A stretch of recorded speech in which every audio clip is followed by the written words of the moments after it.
Rusty? Yes. Sarah Palin, how are you? Governor, I'm great. Are you ready to go? Ready. All right. This is the moment I've been waiting for two-something years. Ladies and gentlemen, let's welcome her proper with our famous song. Born in Alaska named Sarah Heath, most beautiful woman you'll ever see. Raised in the wild so she knew every tree. Killed herself a moose when she was 23. Sarah Palin, queen of the wild frontier. There she is, the author of the book Going Rogue, Sarah Palin. Governor, welcome. How are you? I'm doing just great. Thank you so much in that introduction. Oh, that's perfect. Talk about me shooting some caribou, too, though, while you're at it. Well, caribou doesn't rhyme as easy, but we can get that in next time. So before we get going, I've got, I know you're a Facebook person. I've got a ton of people that are watching on video right now, and Facebook friends have questions for you. But, I've been watching this thing, and everybody asks you the same question. And I know before you were a big-time politician, you were a reporter. So before we get started, I'd like to know, what would you ask you? Just don't ask me why I left my job as the governor of Alaska. I'm going to answer you by saying, go read the book. I've explained it a million times. Other than that, ask me anything. Are you getting sick of the same questions over and over again? Just that question, Just that because, I keep repeating the same answer. I think people are so desperate for some kind of scandal or some kind of investigation that perhaps ran me out of office. At least the mainstream media heads in that direction because they can't understand altruistic reasons for someone not caring about the next political or career move but doing the right thing for the people that she was serving. One of the things that I'm pretty surprised about and impressed is that I didn't see anything bad in the book, no bad words for John McCain, just pretty much the staff. That's how you feel? But although a lot of people would say he's been pretty rhino-ish. I have great respect for him. I believe that his background was certainly his experience was going to serve our country so well. I think it's fortunate that our message didn't get across to the electorate. The economy crashing, of course, at such an inopportune time. I think it's unfortunate that he wasn't elected our president. We would be much, much better off had he been. Now, if you were commander-in-chief, I'm guessing you saw the Obama speech the other day. Not my favorite speech. I know you had your son in. Is your son still in Iraq, by the way? He returned us recently, thank God. Yes. Thank God for all of our young men and women who are serving. What would you do differently? Would you have a different exit strategy? I'd have more enthusiasm to get over there and kill terrorists so they don't come over to our land and try to kill us. I'd have much more enthusiasm for listening to the persons whom I had appointed to give me advice. Wouldn't be dilly-dallying around and trying to appease different bases. I would just go do the right thing, and I wish that Obama would be more passionate about this and say, we're in it to win it. I will give McChrystal what it is that he is requesting. And granted, Obama, he made a decision that was opposed by so many Democrats, but at least giving partially what it was that McChrystal was asking for is helpful. I wish, though, that Obama would get out there with a still spine, and he would do what Reagan did, and he would tell the American people, again, we're in it to win it. We win, they lose. Let's get on with it. Sarah Palin here on the Rusty River Show. The book is Going Rogue in American Life. On my Facebook, and I know you write on Facebook. You get a lot of attention on your Facebook page, don't you? I'm so thankful for Facebook. I don't have to go through the mainstream media and that filter, get to call it like I see it and not worry about others spinning my words. By the way, next time you're out there looking for all the talk show hosts' phone numbers, we'll give you my number at the end of the interview so you can get right to me next time. I'd love it. Thank you. Okay.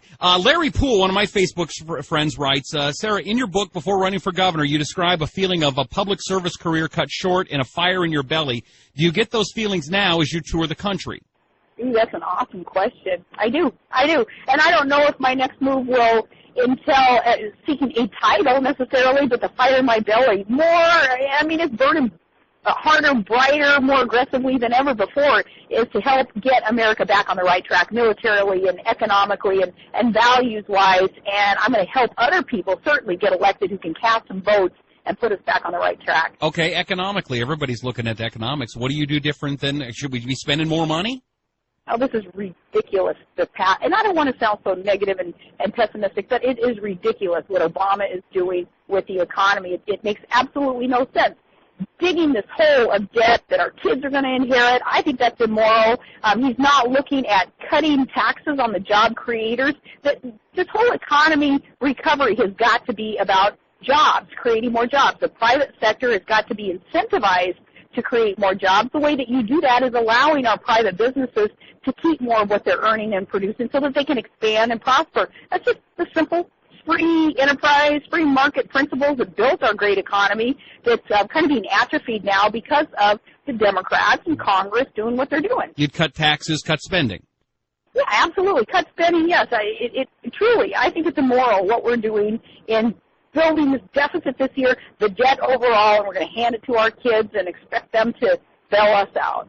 You know, Sarah Palin here on the Rusty Humphries Show. The book is Going Rogue. You've heard people talk about it. It is a great book. I hope you go get it.